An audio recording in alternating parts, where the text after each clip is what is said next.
விருச்சக ராசி அன்பர்களே, கிரக நிலைகள் அப்படின்னு பார்த்தோம்னா சூரியன் 10வதிலும், கேது 10வதிலும், குரு பகவான் 9லும், 9ல குரு, இந்த பாயிண்ட் நோட் பண்ணிக்கங்க. சனி பகவான் 5லும், ராகு பகவான் 4லும், கேது பகவான் 8லும் உட்கார்ந்து இருக்கின்றனர். இந்த விருச்சக ராசியை பொறுத்த வரைக்கும் 9ல் குரு இருப்பதால் மிகப்பெரிய ஒரு பாக்கியம், குழந்தை பாக்கியம் உண்டாகும் நேரம் உங்களை நெருங்கி விட்டது. விருச்சக ராசி பெண்களுக்கும் சரி, ஆண்களுக்கும் சரி, இந்த விஷயத்தை நீங்கள் கவனமாக கேட்டுக்கொள்ளுங்கள். குழந்தை வேலைப்பர் எப்பவுமே பரிகாரத்தை இறுதியெல்லாம் சொல்லுவேன். ஆனா இந்த விருச்சக ராசியை பொறுத்த வரைக்கும் எனக்கு ஒரு மிகப்பெரிய ஒரு புத்துணர்ச்சியான ராசி. எதிலும் ஜெயிக்கும் வல்லமே உடையவர்கள். கண்டிப்பாக குழந்தை வேலைப்பரை நீங்கள் சென்று வழிபடுங்கள். உங்களுக்கு இந்த ஆவணி மாதத்தில் தொடங்கி வருகின்ற நாட்கள், இந்த மாதம், இந்த வருடம் முடியும் வரை உங்களுக்கு குழந்தை பாக்கியம் அந்த முருகப்பெருமான் அமைத்து வைத்து கொடுத்திருக்கிறார்.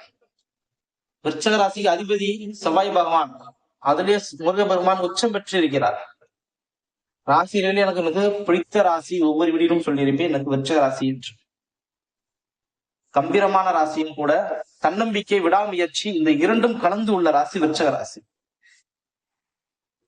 9ஆம் பாவத்தில் குரு, கண்டிப்பாக குழந்தை பாக்கியம் கிடைக்கும் நேரம் வந்து விட்டது. அனைவருக்கும் இது பொருந்தும். ஆன்மீகம் கண்டிப்பாக உங்களுக்கு ஒரு தெய்வ கடாட்சம் உள்ள ராசி. தெய்வ கடாட்சம் இந்த மாதத்தில் பூரம் நீங்கள் தெய்வத்தை வழிபட்டு நல்ல பலன்களை பெற போகிறீர்கள். நான் சொல்லும் தெய்வத்தை கண்டிப்பாக நீங்கள் வழிபடுவோம். பெரியவர்களோட ஆசீர்வாதம் இந்த மாதத்தில் உங்களுக்கு பரிபூர்ணமா கிடைக்கும்.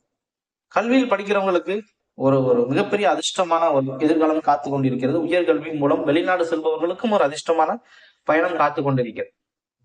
10ஆம் பாவத்தில் சூரியன் இருப்பதால் தொழிலில் அதிகார வரம்பும் பொறுப்பும் அதிகரிக்கலாம். ஆனால் கேது 10ல் கூடவே இருக்கிறார். கொஞ்சம் பார்த்து கவனமா நீங்க பேசுங்க, சரிங்களா? திடீர் டிரான்ஸ்பர் வர மாதிரி தோணும். அந்த டிரான்ஸ்பர் உங்களை வாழ்க்கையை நெறிப்படுத்தவே அது அந்த டிரான்ஸ்பர் வருகிறதுன்னு நீங்கள் ஏற்றுக்கொள்ள வேண்டும். அதன் மூலம் உங்களுக்கு மிகப்பெரிய லாபம் வரும். 8ஆம் பாவத்தில் செவ்வாய் இருப்பதால் வாகனம், இயந்திரம் போன்ற விஷயங்களில் கொஞ்சம் கவனம் தேவை.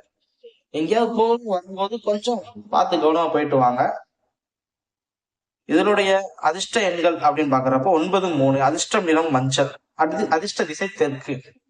நான் சொன்ன மாதிரி இந்த கோயில் பரிகாரம் அப்படின்னு சொல்றது வந்து செவ்வாய்க்கிழமையிலே நீங்கள் முருகப்பெருமானை நீங்கள் வழிபடலாம். அதுவும் குழந்தை வேலைப்பரை நீங்கள் வழிபடுவது மிக சிறப்பு.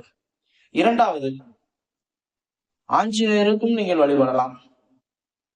இந்த டிரான்ஸ்பரு, திடீர் டிரான்ஸ்பரு, தொழில் மாற்றம் நீங்க செய்ய விரும்புவங்க கண்டிப்பா நீங்க ஆஞ்சநேயருக்கு வெற்றிலை மாலை போட்டு வழிபடலாம். நல்லா புரிஞ்சுக்கோங்க, வெற்றிலை மாலை போடணும், வடமாலை சாத்தக்கூடாது. தொழில் துறையில் சிறந்து விளங்க வேண்டும் என்றால் ஆஞ்சநேயருக்கு நீங்கள் வெற்றிலை மூலம் மாலை போட்டு வணங்க வேண்டும். நம்மளுடைய ராசி பலன் தொகுப்பு பிடித்திருந்தால் இந்த சேனலை நீங்கள் சப்ஸ்கிரைப் செய்யுங்கள், லைக் செய்யுங்கள், பெல் பட்டனை கிளிக் செய்து கொள்ளுங்கள். அப்பொழுதுதான் நம்மளுடைய சேனல் உங்களுடைய ஃப்ரெண்ட் லிஸ்டில் வரும். நம்ம போடுகின்ற வீடியோவும் உங்களுக்கு தொடர்ந்து கிடைக்கப்பெறும். இந்த ஒரு ராசி இல்லாமல் மற்ற ராசியை பார்க்க வேண்டும் என்றால் இந்த ஸ்கிரீனில் தெரியும் வீடியோவின் முழு தொகுப்பை பார்வையிட்டு உங்களுடைய முழு குடும்ப பலனை தெரிந்து கொள்ளுங்கள். நன்றி, வணக்கம். அனைவரும் வாழ்க, நாமும் வாழ்க.